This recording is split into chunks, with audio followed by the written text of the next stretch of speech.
Good evening, you're watching World News Tonight on TVP World. I'm Aaron Darman. As we go to air tonight, Volodymyr Zelenskyy says Washington is pushing Ukraine to pull troops out of the Donbas and turn the region into a demilitarized zone. This as President Zelenskyy hints at a referendum to decide on any concessions of Ukrainian land.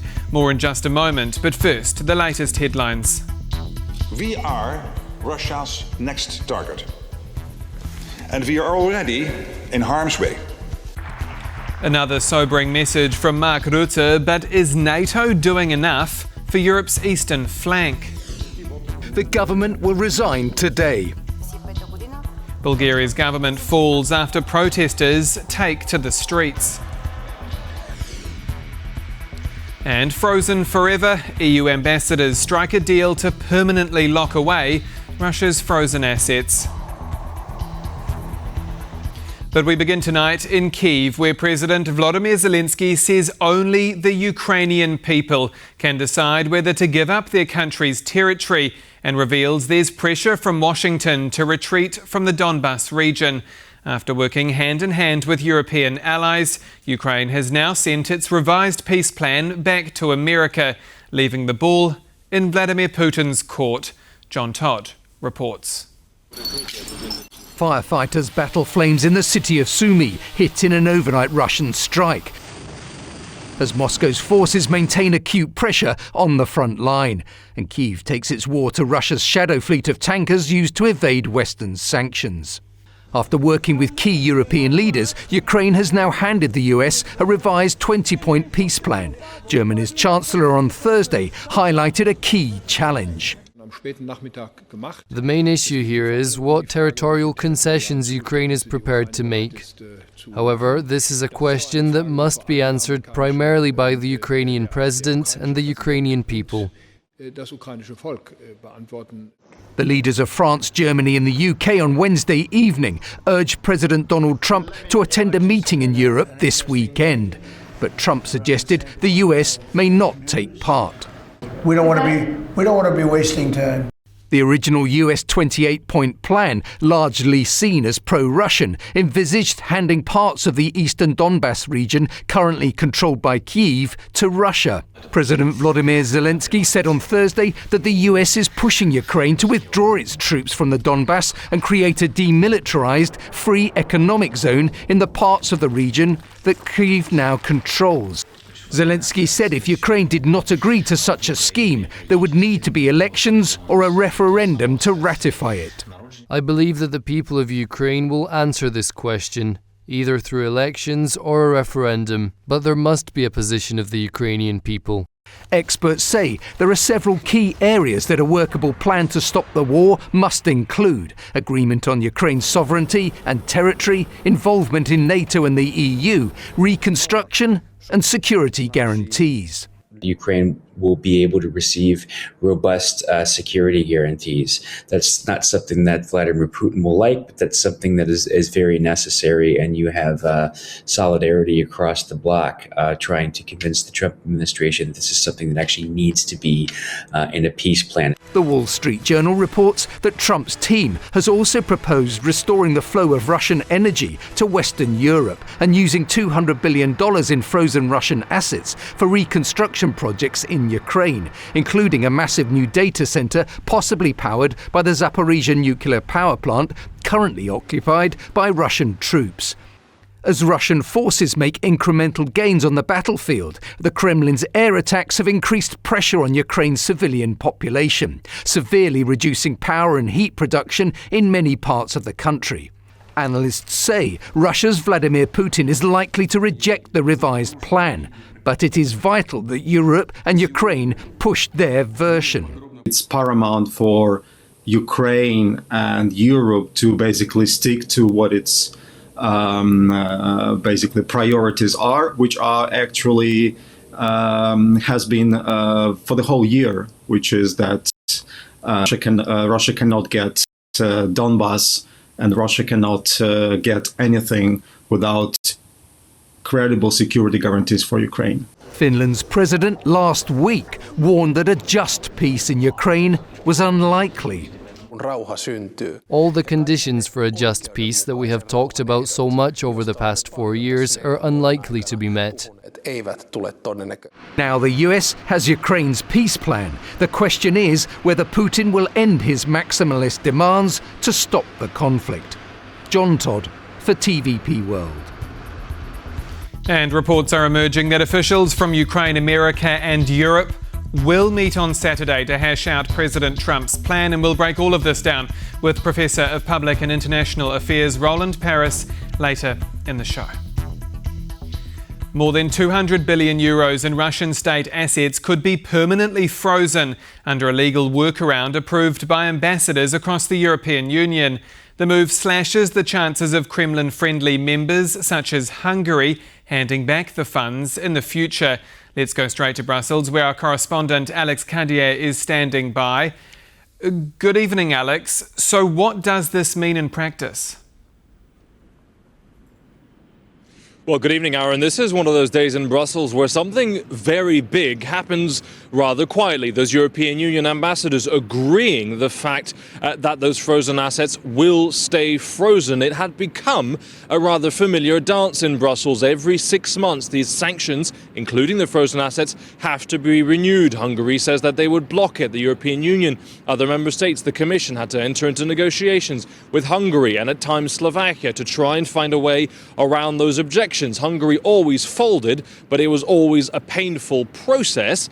The decision made in the last few hours, Aaron, means that that dance is over. Those frozen assets, those Russian frozen assets, under emergency powers granted to the European Commission behind me, will stay frozen indefinitely. Now, why does that matter? Beyond having to renew them every 6 months and having to convince Hungary to come on board every 6 months, part of the peace plan suggested by the Kremlin and endorsed in part by Donald Trump was that these frozen assets would be returned to Russia as part of a post-war peace deal. Well, now the European Union says it will not be returned to Russia until it ends its war of aggression against Ukraine.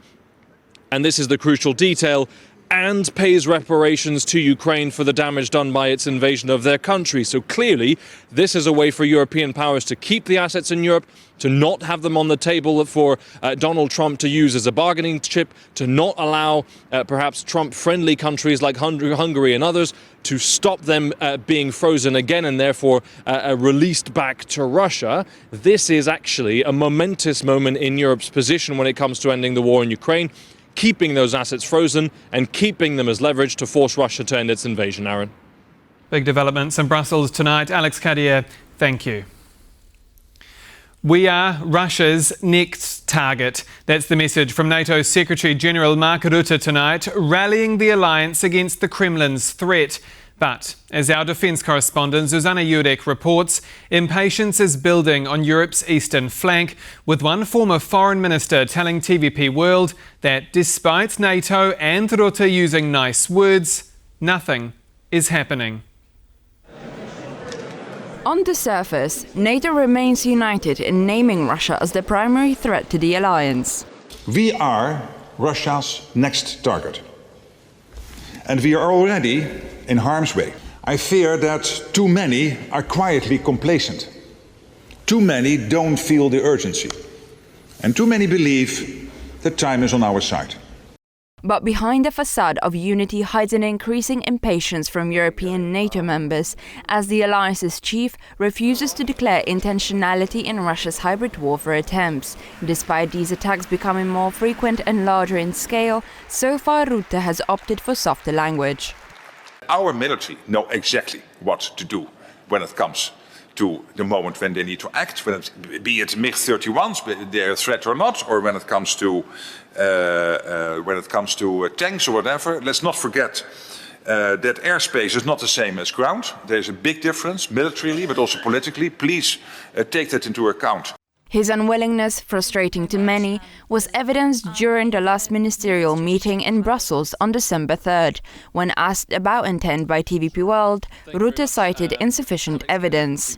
You mentioned hybrid threats. We've seen increasingly brazen attacks attributed to Russia, including the attack on the Polish railways, which put Polish lives at risk. What concrete steps is NATO taking to address, preempt, prevent these escalating attacks from happening again? It's extremely reckless and totally unacceptable. And of course, the question, I think, still in this particular case is who is exactly behind it. I don't know, but that's up to Poland and our intelligence services to find out in more detail. Intentional or not, whatever Russia is doing or Belarus is doing, look at the balloons with Lithuania, that we will react in a way of our own choosing, but they will feel it. For some diplomats, this is a cop-out. But I mean, we're just lucky that we're still where we are and not one step further where either there would be, NATO would be different or we would be already at, full kinetic war. This meandering appears ever more surprising when contrasted with others among NATO's top echelons who are already urging for appropriate responses. We are studying everything. On cyber, we are kind of reactive. Being more aggressive or being proactive instead of reactive is something that we are thinking about. Part of this may be a strategy of appeasement vis-à-vis the Trump administration, even as Washington takes on an increasingly dovish approach towards Moscow. Daddy has to sometimes use strong language. You have to use strong language. Every once in a while you have to use a certain word. A strategy of flattery which appears to affect Trump's ego. NATO calls me daddy. I mean, I have a lot to say about it. But according to some, this appeasement veils Rutte's pragmatism in ensuring continued US commitment to NATO and to Europe.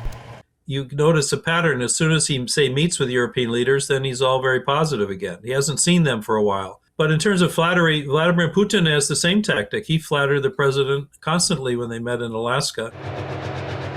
But, irrespective of the appeals to hearts and minds in Washington, Europeans suggest that the only thing that could force the alliance as a whole to commit to shared defense would be the worst-case scenario.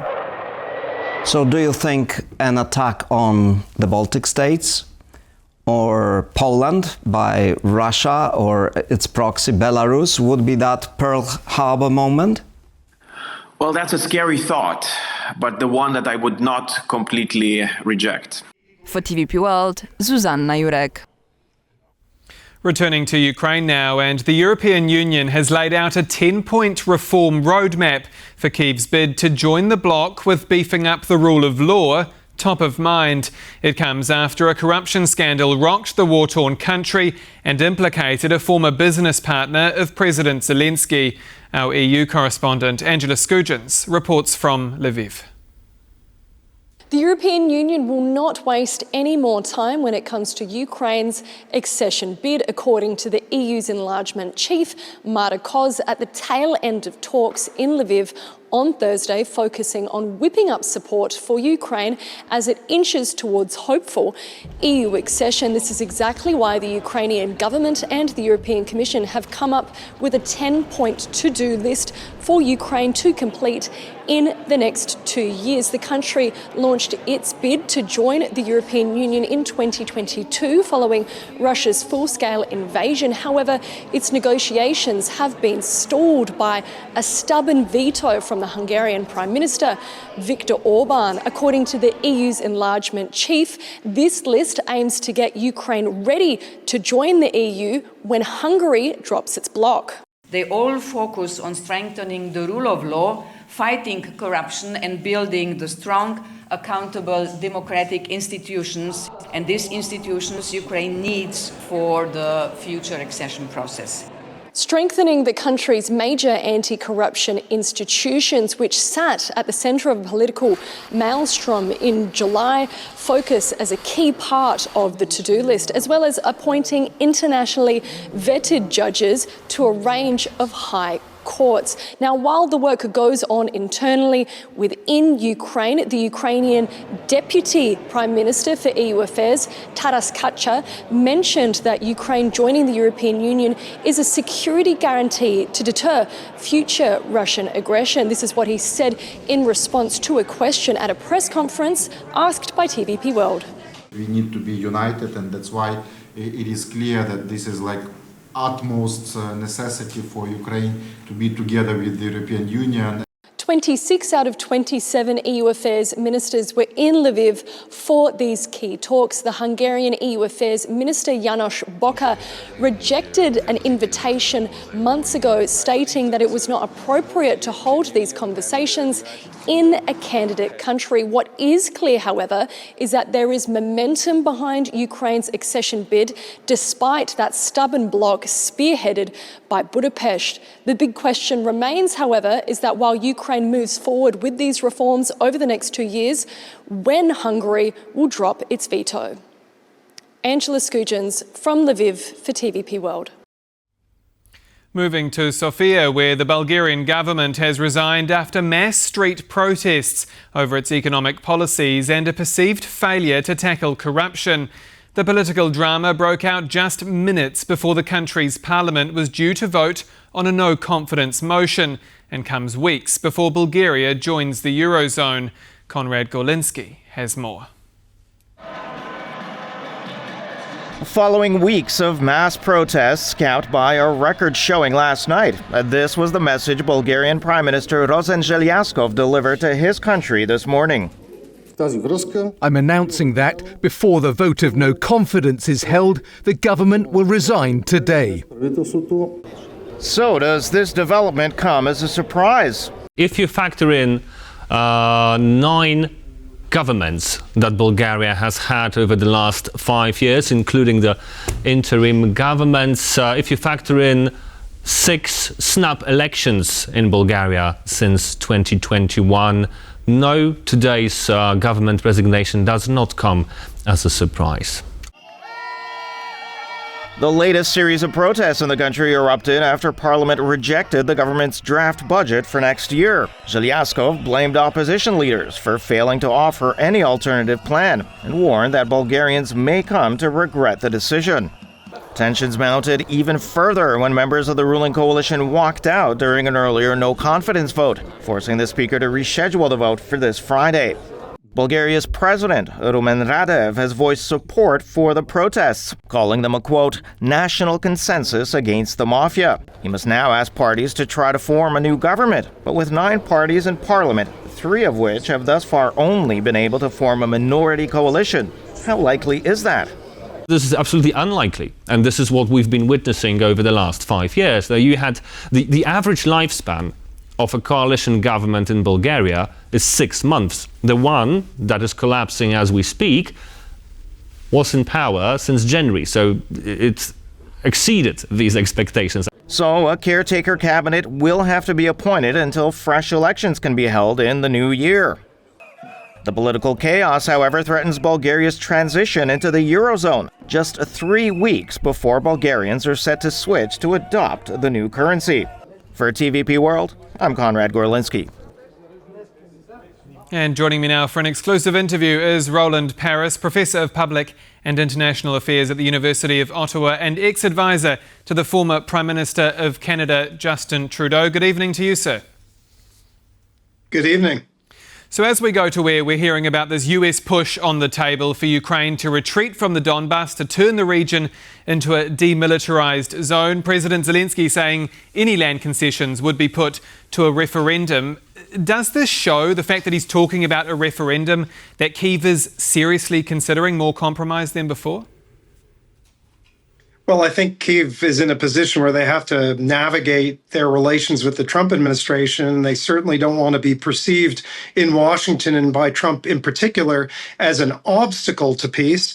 But on the other hand, you know, the Trump administration just released its national security strategy. It talked about trying to reestablish what it called strategic stability with Russia, but it doesn't seem to recognize that strategic stability with Russia is going to require strength in order to deter Russia. So it's really unclear where Trump is going to end up going with this.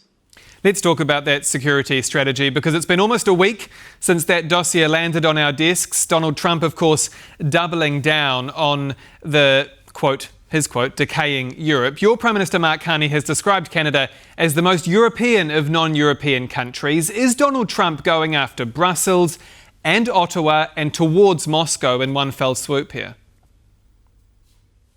Well, Canada doesn't get much mention in the national security strategy, and that's probably a good thing. But I think that there's a fair degree of concern about that strategy here in Ottawa for a number of reasons. One, we've already hinted at it.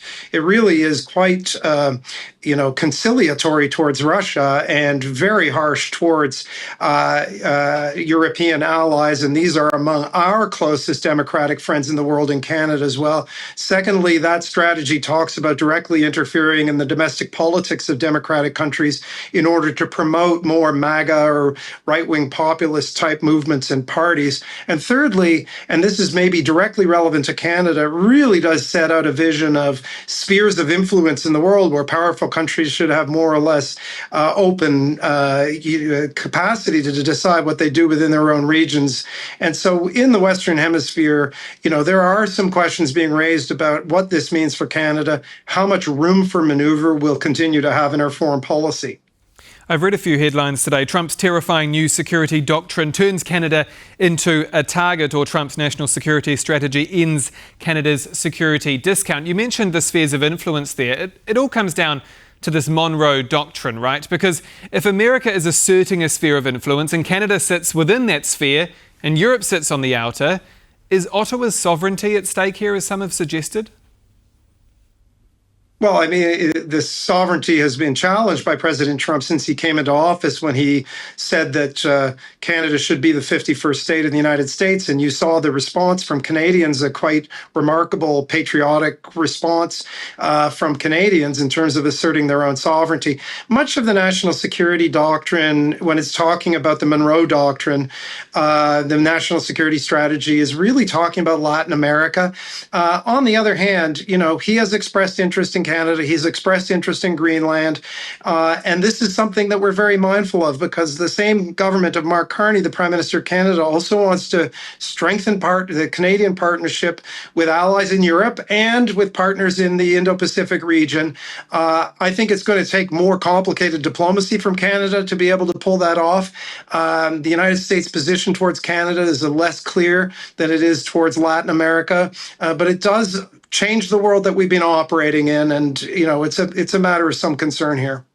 If we go a bit broader, are we in a world now where America is giving up ground to Russia and to China? I guess where America is saying, we'll handle our patch and you guys have it at it in yours.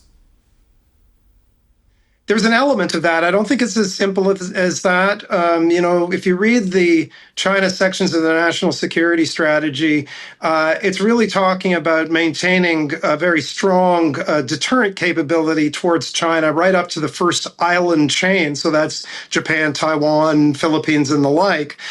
So that implies a pretty substantial ongoing American security presence. It talks about Europe in very different terms, basically saying European countries should be much more responsible for their own defense, and criticizing European countries as losing their way. A lot of projection going on there, as psychologists might say, talking about, Europe being transformed by immigration and the like. So I think that there's not as much clarity in the, in the spheres of influence logic of the national security strategy, as you suggested, but it is a shift towards a spheres of influence logic, and that's something that we have to be very careful about. It does change the world we're operating in, so we'll see what it really means in practice going forward. I want to ask about NATO, because last time we spoke, you told me we must be able to actively and effectively resist Russia. Now, the thing is, NATO Secretary General Mark Rutte told us that, quote, we are Russia's next target and we are already in harm's way. And he also says Russia will be able to, quote unquote, feel any alliance response. But in your mind, is Vladimir Putin really worried about how NATO might make him feel if he keeps up these hybrid threats? I think there's two distinct questions. One is what NATO can do to put pressure on Putin with regard to Ukraine. There's a separate question about whether Putin is deterred from directly attacking NATO countries. I'm not talking about the very disturbing probes, including drones in Poland and elsewhere. I'm talking about attacking. I think Vladimir Putin continues to be deterred by NATO, but this is absolutely essential. And the Trump uncertainty about the American commitment to Europe is the big problem with that is that it undermines the stated goal of the Trump administration, which is to restore, quote unquote, strategic stability with Russia. You do that, as people in Poland well know, with strength, not by threatening consequences to Russia, but by demonstrating your willingness to defend yourself at all costs. And Canada will continue to be a very active participant in NATO, especially as Canadian defense spending is expected to rise very significantly over the next few years, regardless of what happens with American policy towards NATO. Well, something people here in Poland are very interested about, of course, is Article 5, this clause that says an attack on one is an attack on all. Because I'm interested in your view on this, because if Donald Trump thinks Europe is weak and decaying, surely he won't be running in to help fight Russia. So is Article 5, or at least its message of deterrence, somewhat dead in the water? I don't think it's dead in the water. I think that there are question marks around it now because of the vagueness, the ambiguity in Donald Trump's statements relating to Article 5. When asked whether he would respond to various scenarios, he said it depends on the circumstances. So that's not the we will defend every inch of NATO that we were hearing from Joe Biden previously. Having said that, I think that the positive side, if I can put it, of the Trump administration's treatment of Europe is that it really has provoked quite a shift in the European discussion on defense. And this is an important shift because Europe is many, many, many times the economic strength of Russia, but hasn't translated that economic strength into military might or geopolitical weight. And unfortunately, this is the time that Europe is going to have to do that, and Canada is going to contribute to that from far away, but we're in Latvia, and I would expect to see the Canadian contribution continuing, if not expanding, in the years to come. And we're running out of time, but I do want to briefly end where we started. You mentioned Canada. Is it now clear that Canada is the reliable partner for Europe, not the United States? Well, I will let European countries in the EU make that decision itself. I think there's no question that Canada is But you must have a view, sir. In my mind, I think that Canada is a more reliable partner than the United States, but the United States is a more important partner than Canada because of the scale of the American economy and security guarantees. So European countries have to manage that relationship with the United States no matter what. But Canada is absolutely a more reliable partner for Europe than the United States. And I hope that the initiatives that are underway now to deepen that partnership even further, including by cooperating in defense investment and other measures, will continue to strengthen the partnership between Canada and Europe, which is important for Canadians too. Professor Roland Paris, thank you so much for your time, as always, here on TVP World. Thank you. And that's all for World News tonight. Do stay with us on TVP World for more. I'm Aaron Darman. Good night.